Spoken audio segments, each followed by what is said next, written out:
What's good? What's good, everybody? Welcome back to another episode of The Urban Platform Speaks. Make sure to like and subscribe to the channel as you tune in to check out the content. With that being said, man, I want to talk today about uh like basketball players that are the real deal, second generation basketball players that are real deal. And I've been watching, I saw highlights of the last two games that Kion Anthony has played. The first game I watched, I forgot the team that they played, but this kid, Kion, came out and he scored 15 points. Then the last game they played recently, they played against Delaware. I'm not sure if it was Delaware or Delaware State. Then he scored 19 points, right? And so, you know, it's to play at the Division 1 level, or I would even go back before Division 1, right? To play like on that AAU circuit, it's very competitive. You got kids from all over the country. Sometimes you even get kids from like different countries playing it, and that AAU circuit is very competitive. And just watching Kion play basketball, I seen clips of him playing in high school too, right? And just watching him play, you can tell that his father did not allow him to take any shortcuts, right? And Kion's performance on the court is a reflection of his father. And this video, in my opinion, is just not is not to knock LeBron James and Bronny James, but it's just to point out like the difference. You can look at Kion game, like I said, and you can tell that his father is not allowing him to take any shortcuts. He's making this guy Kion like put in the work, like the work that it takes in order for him to be a really good basketball player, right? And it's showing in his performance. And the reason why you want your son to put in the work. Number one, like your son is a reflection of you. Your son is a reflection of the family. He represents like the Anthony family on and off the court. So you when you're pouring into your kid and you're pouring into the next generation, you let them know like you are a reflection of us. And so your performance out there, not saying that you have to have success, but saying that, not saying that you're always going to succeed, but saying that you want to put a good, honest effort out there. So if Kion is out there, he's playing his best and he's earning everything he's getting, then that looks good on Carmelo Anthony. It reflects well on him because he's showing his son the right way. Excuse me, I got a cold. But now, fast forward to Bronny James, and I would even include Bryce James in this, right? When you don't have to work and your father he clears a path for you just because he's able to, and you get out there on a court and you don't perform up to certain standards, like you should expect that.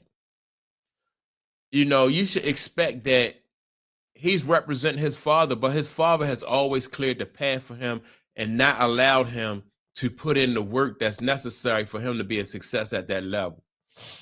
If basketball is not his thing, and he's going to cheat the game, then I would do like Michael Jordan do. Just find something else like Michael Jordan, Magic Johnson, who else? Isaiah has a son. Like none of those guys, Isaiah, all those guys have sons, but their sons didn't make it to the league. Nor did they try to clear a path for them and create a path for them where they didn't deserve it. All those guys, in my opinion, just have too much respect for the league, or not just the league, but have too much respect for the game. And they don't want their kid out there embarrassing them, trying to, with people lying and saying that this kid is qualified for this kid is qualified for that, when the kid is obviously not. You set yourself up for to be ridiculed. You set yourself up to be the punchline and people talking behind your back, fans yelling and screaming things, at Bronny James. His father put him in that position. And I'm wondering if that's going to create some resentment later on down the line. LeBron James had the opportunity to train his son the right way. He had access to the best trainers, the best shooters. He could have hired anybody to work with his son, put his son on a team where his son could have developed, but he didn't do that. He took shortcuts. And so when his son takes shortcuts, that's a reflection of the father. We've seen throughout, and I always talk about LeBron James' game.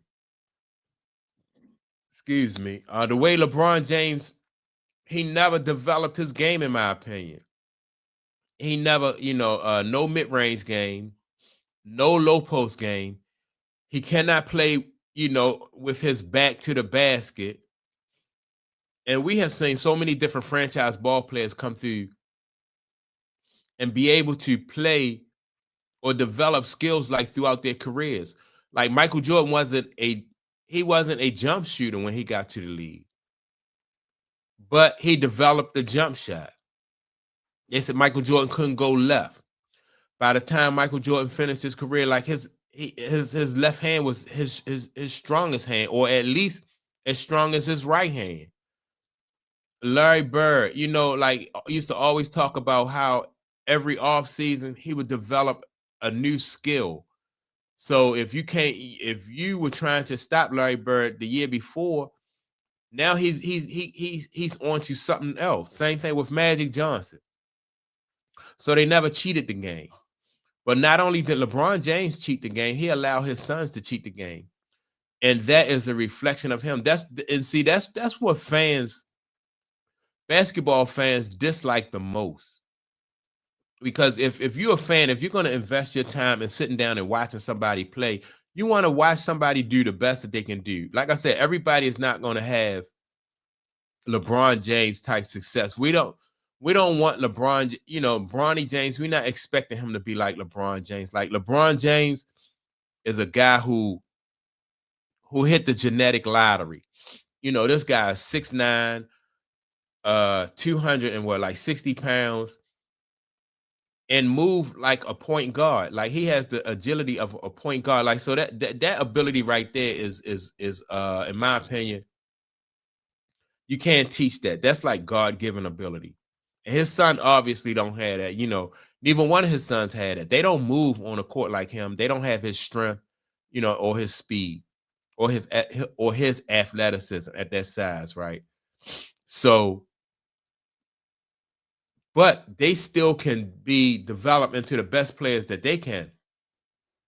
Kion Anthony is not as big as Carmelo Anthony, right?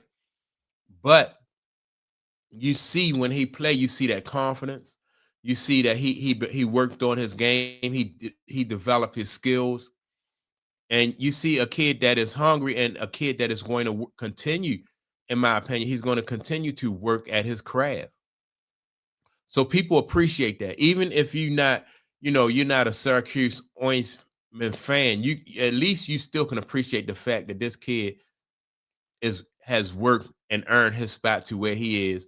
That way, as a fan, you're going to get the best that he can give. Now, is he going to be a professional basketball player? I think he is. I think, and I think that if he stay in school, probably one more year, not this year. I don't think he's ready this year for the league.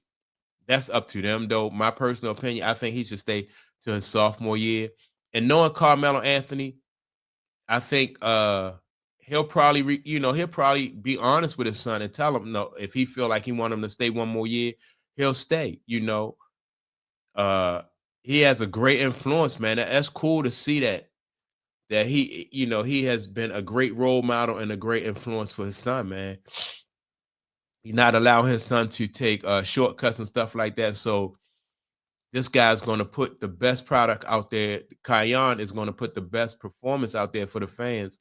And you know, as a basketball fan, you gotta appreciate that. You know that this guy's not cheating the game, and so and not only is and when you look at other fathers like Rajon Rondo, I think his son is really good. Carlos Boozer, he got two sons, and I think both of those guys are really good. They the real deal, you know. But don't you cheat yourself, you cheat your kids when you don't require them to put their best foot forward, and you cheat them also when you open doors for them instead of allowing them to earn these positions that they've been put in.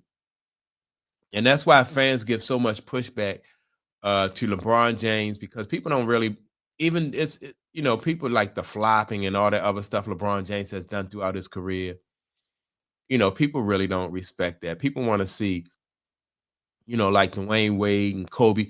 What's the other guy name? Always get knocked to the floor. They never flop like Dwayne Wade. When you had to really hit him because he was coming down the lane. People got physical with him. Allen Iverson, he was coming down the lane. People got physical with him. These guys ain't flop. They came out there and they played hard. They didn't have time for all that flopping and the theatrics and stuff like that. So each one of these kids right here, man, is a reflection of their father and a reflection of their game. They're a reflection of the respect that their father had for the game, right? Ron James never worked on his game. He's always about taking shortcuts and stuff like that. Like even the allegations with people's performance enhanced and stuff like that. So those allegations are out there. That's another example of a shortcut. It's just this guy is just surrounded by shortcuts and stuff like that. And then it shows shortcut shows out there on the court. And it's obvious to me that this kid Kion has not taken any shortcuts, and he's putting in the work. So that's what's up, man. That's good to see. And so that's my take on it. Y'all make sure to like and subscribe to the channel. Also, don't forget to leave a comment, and I'll check you all out in the next video. Peace.